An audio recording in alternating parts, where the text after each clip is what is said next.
Hi, I'm Evan, 31, and I once proposed to my girlfriend in front of her whole family, only to find out she had a boyfriend the whole time.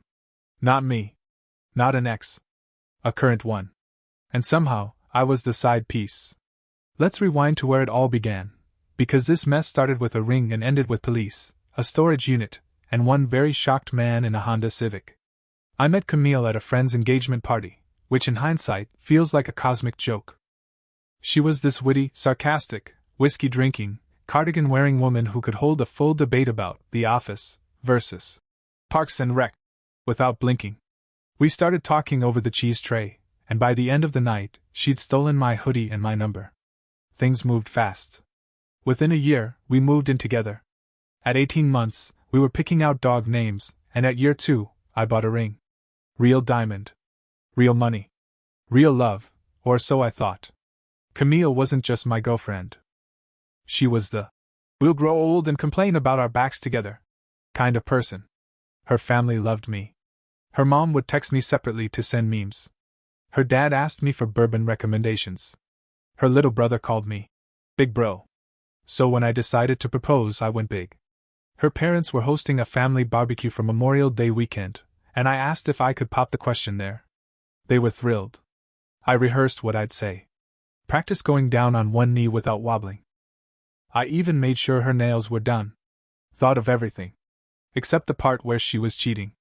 Memorial Day arrives. Her entire family's there. The sun's out, I'm sweating like a pig in dress khakis, but I wait for the moment. As everyone gathers for dessert, I grab the mic her dad used to announce burgers and I start my little speech. Camille, from the first time you insulted my Spotify playlist, I knew you were someone special. She laughed. Everyone odd. I dropped to one knee. And then her face, her actual soul, drained of color. Not overwhelmed joy. Not shock-happy tears. Panic. Before I could finish the sentence, she blurted out, Evan, we need to talk. I blinked. Yeah, after this. No. Now. Her mom looked confused. Her dad looked like he was ready to fight me. I stood up, ring box still open, and Camille dragged me by the arm into the garage like I was a teenager who forgot to do my chores. And that's when she dropped it. I can't say yes, because I've been seeing someone else. I laughed. Not because it was funny, but because my brain couldn't process any of it. Like seeing as in, from across the street? Or seeing as in, I've been dating someone else. For 4 months. She said it like she was telling me we were out of oat milk. I stood there, blinking. Wait. While we've been living together? Yes. Sleeping together? Yes. With him or me? Both. Jesus. And the kicker? She looked at me and said, I didn't mean for it to go this far. Really? You accidentally fell into another relationship while I was planning a proposal? But that wasn't even the worst part. Because the other guy? He didn't know about me either. And that's when things got fun. So I'm standing in this musty garage, holding an engagement ring like a damn idiot, while Camille explains, calmly, mind you, that I'm not the main character in her love story. There's nothing between us that wasn't real, she said like she was reading from a breakup Pinterest board. But I've been confused. Confused? Camille, this isn't picking between Thai and sushi. This is choosing between me and some dude you've been dating behind my back while still stealing my fries and sleeping in my bed. Who is he? I asked. She hesitated. Oh, so now we're protecting his identity? It's not important, she finally said. Spoiler, it was very important. I left the garage, said absolutely nothing to her stunned family, handed her dad the unopened ring box, and walked out. I spent that night at my friend Nate's apartment, drinking whiskey and staring at a half-eaten burger I couldn't touch. My phone buzzed nonstop. Camille called. Her mom texted. Please come back, we didn't know. Her brother sent. Dude, what the hell? Then, a name came through. Jared. Nate glanced over my shoulder. Jared? Isn't that her coworker? The guy from those IG stories? Yeah. Jared from accounting. Jared with the man bun and sleeve tattoos and the IQ of a raw potato. I didn't even know they were close. But the second I started digging, it all unraveled. Mutuals posted a group hiking pic from a month ago, Camille and Jared standing a little too close. Another story from a karaoke night, Camille singing Before He Cheats, while Jared sat beside her, arm casually slung over the back of the booth. I thought it was nothing at the time. She said Jared was just a work friend. Right. And I'm just her landlord. I didn't sleep. I didn't eat. The next morning, I went back to our apartment to grab a few essentials, and found Camille sitting in the kitchen. No makeup. Hoodie. Red-eyed. She said, I told Jared everything. And? He's mad. Oh, he's mad? Apparently, Jared thought he was the only one. Camille had been living with me, and dating him like it was some long-distance arrangement. She told him I was her roommate. Claimed we'd broken up months ago and were figuring things out. I laughed so hard I had to sit down. He dumped me, she said. Like I was supposed to feel bad. He said I lied to him? I stared at her. You lied to everyone, Camille. And then she cried. Full tears. I messed up. I need time to think. You had 4 months to think. She reached for my hand. I pulled back. I'll be out by Friday, I said, grabbing my bag. I'll leave the key on the table. Wait, you're leaving? Yes. You don't need my permission, remember? And I walked out. But it wasn't over. Because Camille wasn't the quietly let things go type. She was the I made a huge mistake, let me blow it up bigger type. It started with a text 2 days later. Can we please talk? I didn't respond. She followed with, I didn't mean for it to happen like this. Still nothing. Then came the final boss level. If you won't talk to me, I'll come to you. And that's when I knew she was about to burn the whole damn bridge. Friday morning, I was loading the last of my stuff into my car, everything I could fit, anyway. Nate was letting me crash in his guest room while I figured out what the hell to do next. I opened the door to leave, and there she was. Camille. In her Please feel bad for me sweats, holding a tote bag like she just wandered out of a breakup-themed indie movie. Her hair was in a messy bun, no makeup, eyes red, but I wasn't falling for the sad girl cosplay. I just want to talk, she said. Camille, this isn't a rom-com. I'm not going to change my mind because you showed up on my doorstep in a hoodie. She blinked fast, like maybe tears would unlock a different outcome. You didn't even give me a chance to explain. Explain what? That you cheated on me with a guy who didn't even know I existed? That you planned a life with me while auditioning for a better role on the side? I panicked. You orchestrated a double life, Camille. That's not panic. That's strategy. She stepped closer. I stepped back. That's when she got mad. You're throwing away everything we had over one mistake? I almost laughed. You didn't forget to buy oat milk, Camille. You were in a full relationship with another man while living with me. She shook her head. He didn't mean anything. Oh, cool. So you wrecked 2 relationships for absolutely no reason? That's comforting. And then came the killer line. I didn't choose him, Evan. I wanted you. I just didn't think you'd propose so soon. Right. Because nothing says, I love you, like cheating on someone while waiting to see if the grass is greener. I told her, flat out, I'm done. I'm moving out. And if you show up again, I'll file a no-contact order. She stared like I'd slapped her. Her bottom lip quivered. You're not even going to fight for me? That was the moment I knew she'd never understood me at all. Camille, I said, grabbing my keys, you don't fight for someone who's already surrendered. I got in my car and drove off, windows down, music up, heart still pounding. But she didn't stop. By Saturday, my phone was blowing up, not just from her, but from people I hadn't spoken to in months. Because Camille had gone nuclear. She posted a long, dramatic Facebook essay titled, Escaping Emotional Control, My Story.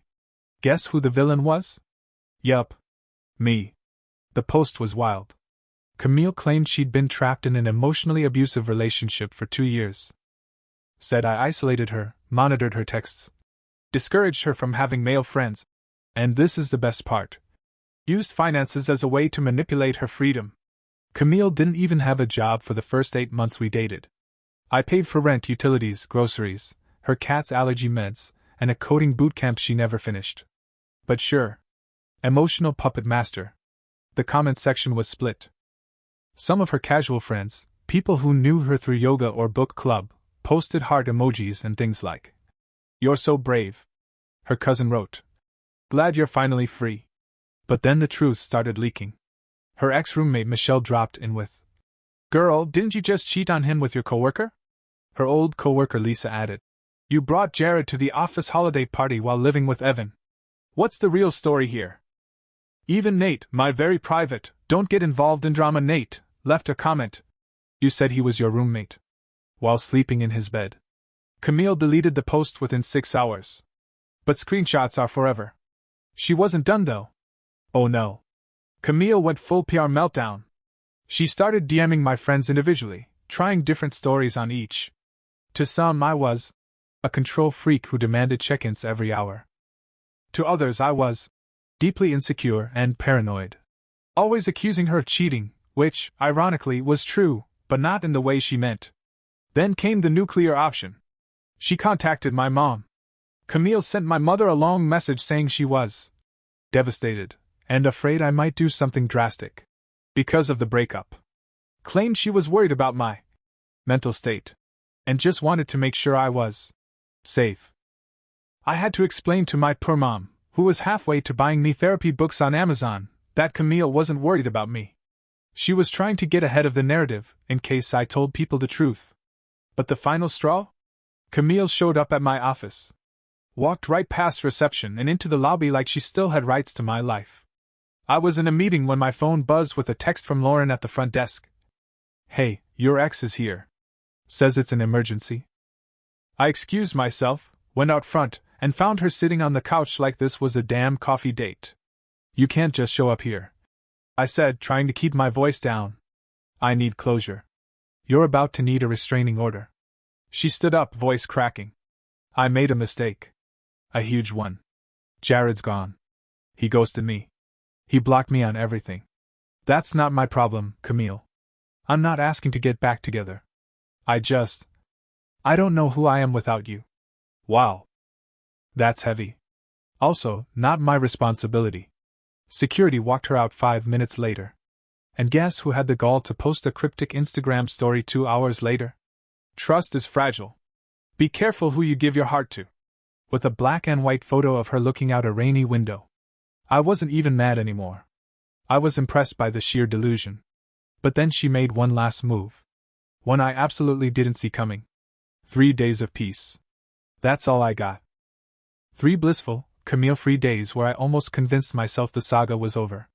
I even dared to leave my phone on Do Not Disturb for an afternoon.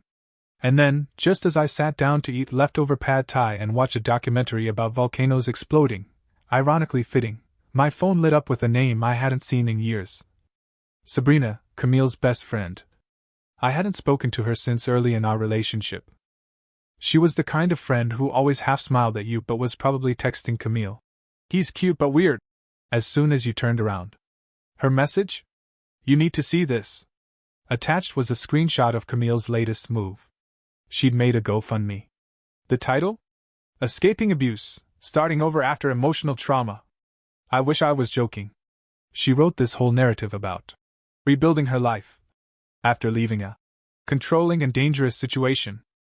Claimed she had nowhere to live, no job, no support. Said her ex locked her out with no warning and threw her things away. I nearly choked on a shrimp. The ask? $7,500. For legal fees, therapy, and a security deposit on a new place. And here's where it gets even more insane. She used a picture of us together. From a wedding. Cropped me out, but my damn hand was still visible on her shoulder. I texted Sabrina. "Please tell me this is fake." She replied, "It's real." And she posted the link in her IG bio. By the next morning, she'd raised $312. From people who apparently thought they were funding her escape from a cult. I didn't want to get involved. I really didn't. But when I saw that one of my aunts had donated, I knew I had to say something. So I made one post. Just one. No long essay. No mudslinging. Just a screenshot of the GoFundMe, followed by, "Just for the record, Camille broke up with me after cheating." I moved out peacefully and left her the apartment. Nothing in that fundraiser is true. Don't believe everything you see online. I figured that was the end of it. Nope. Camille responded with a TikTok. Yes. A full TikTok video. Black and white filter. Lana Del Rey playing in the background. Her holding tissues, fake crying, saying, "Even after everything, he's still trying to ruin me." It went semi-viral in sad girl circles. People I didn't even know were commenting. "Ugh, men always gaslight when you call them out."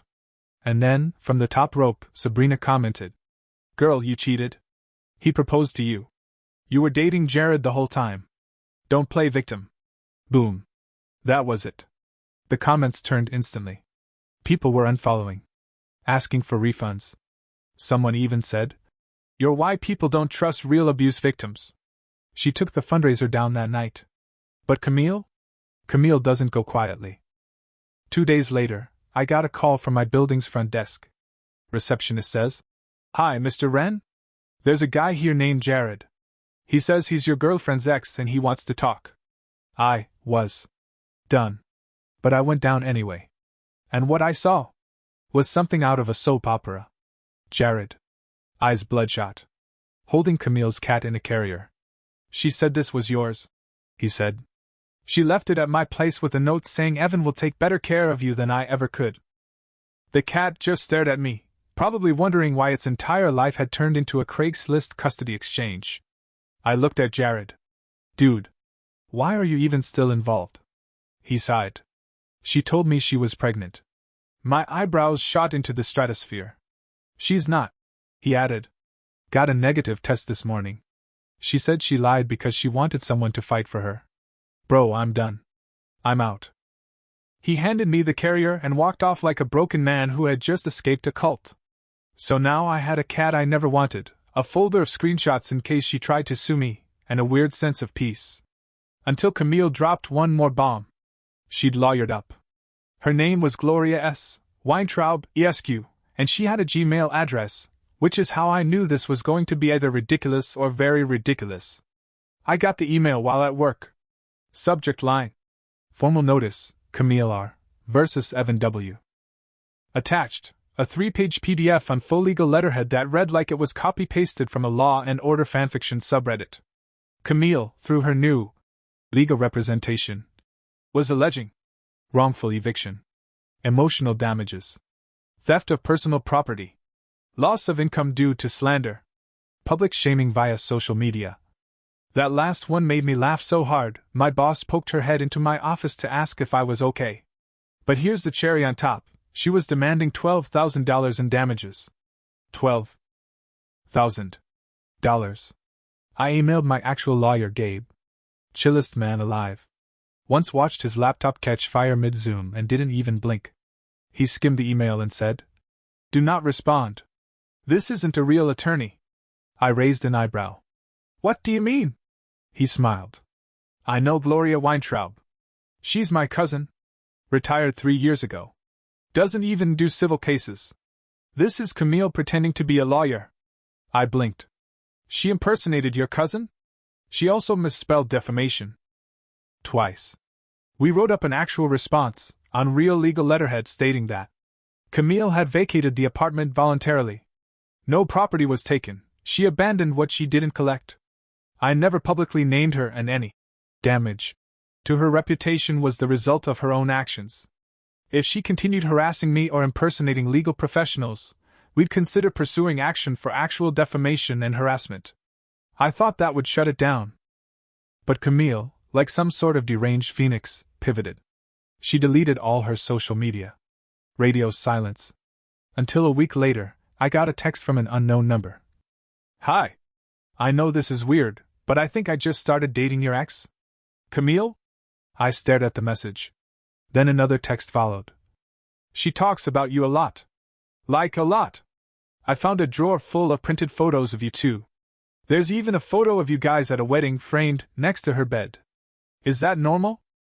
I took a deep breath and replied, "Run." Immediately. He responded with a simple bet. Turns out Camille had found someone new, a guy named Rob. Met him through a friend of a friend. She told him I was her abusive ex who stole her cat. She was trying to move into his condo after 1 month of dating. Rob, bless him, was smart enough to feel weird about the shrine of me in her nightstand. He ghosted. Blocked. Moved on. And me? I was exhausted. Not even angry anymore. Just done. I changed my number. Gabe helped file a cease and desist. I even moved apartments. New lease, new place, new locks, no ghosts. But of course, you know it wasn't really over. Because Camille? She doesn't do closure. She does cliffhangers. I was finally breathing again. New apartment. New job title. New gym. I was even talking to someone new, a woman named Renee I met at a bookstore when we both reached for the same copy of Dune. No drama. Just good conversation and matching coffee orders. The kind of peace that makes you realize how loud your life used to be. And then, at 3:14 a.m., on a Wednesday, my phone buzzed. It was an email. From Camille. The subject line? I just need 5 minutes of your time. I didn't open it right away. I stared at the screen like it might bite me. Then I did what I always did when Camille tried to reel me back in. I forwarded it to Gabe and went back to sleep. The next morning, curiosity got the better of me. Against my better judgment, I opened it. It was a wall of text. Camille had hit what I can only describe as the denial-anger bargaining loop in high definition. She wrote that she was ready to take responsibility, but also that none of this would have happened if I hadn't tried to propose so soon. She admitted Jared was a mistake. Claimed the lawyer email was just to get my attention. Even confessed she might have gone overboard with the GoFundMe. Might. And then she dropped this line. I just wish we could go back to the way things were. Before Cabo. Before all the noise. Before Cabo? That was your villain origin story, Camille. I didn't respond. That night, I came home and found something taped to my door. A letter. Handwritten. In glitter gel pen. I am not making this up. Inside were Polaroids. Of us. From our trip to Montreal, from my cousin's wedding, from that camping trip where it rained for 36 hours and we fought over granola bars. Stuff I hadn't seen in years. The note read, I don't know who I am without you. And I swear to God, there was a dried flower petal inside. I felt like I'd just been ghosted into a Nicholas Sparks fever dream. I called Gabe. He sighed and said, Want me to file a restraining order? I didn't say no. But here's where it all snapped into focus. 2 nights later, I get a call. Not from Camille. From her mom. Mrs. Rosario, the woman who once made me arroz con pollo and told me I was the son she never had. Sounded tired. Evan, she said gently. We're so sorry. I blinked. For what? She lied to us. About everything. Jared, the GoFundMe, the police, the cat. She told us you abandoned her, and we gave her money to get her things from storage. She spent it on a trip to Nashville. With some guy named Bryce. Of course she did. Camille's staying with us again. She continued. But only for a few days. We're done enabling her. I didn't know what to say. So I just said, Thanks for telling me. Before she hung up, Mrs. Rosario said something that stuck with me. You were the adult in that relationship. I'm sorry we didn't see it sooner. Click. I sat in silence for a while after that. It wasn't just over. It was finally understood. And that's when Camille sent one last message. Short. Just 2 sentences. I'm pregnant. It's yours. Oh. You thought this couldn't get messy? I stared at the message. I'm pregnant. It's yours. Let me tell you, there's a special kind of silence that hits your brain when someone lies with that much confidence. We hadn't been together in over 2 months. The last time we slept together was 6 weeks before her little Cabo retreat with Jared. And let's not forget, Camille had an IUD. I paid for the Uber to her appointment. I even brought her soup after because she said the cramping was worse than the breakup. I didn't even respond. I just blocked the number. A week later, her mom called again, Mrs. Rosario. I almost declined it, but I picked up, and she sounded done. Apparently Camille had been telling them she was pregnant too. When they offered to help with prenatal care, she magically lost the baby. 2 days later. Her mom sighed, said, We're done enabling her. This has gone beyond drama. It's delusion. I honestly felt bad for them. Turns out Camille had couch-surfed her way through 3 apartments in 5 weeks, burned bridges with all our mutual friends, and spent the last of the money her parents gave her on a weekend trip to Nashville with some guy named Bryce. Who, by the way, ghosted her mid-trip and posted an Instagram story that said, "Some red flags are just banners for music festivals." Then came the final voicemail from her. "I'm getting married. His name is Adam. He actually trusts me. We're moving into his house. You had your chance. Enjoy being bitter and alone." I didn't respond. I just laughed. She'd known the guy maybe a month. She wasn't on the lease. Deja vu me? I'm doing good. Got promoted. Waffles the cat is living his best life. I've got peace. Real peace. The kind where your phone doesn't vibrate with chaos. Camille wanted control. She ended up with consequences. And I finally locked the door behind the storm.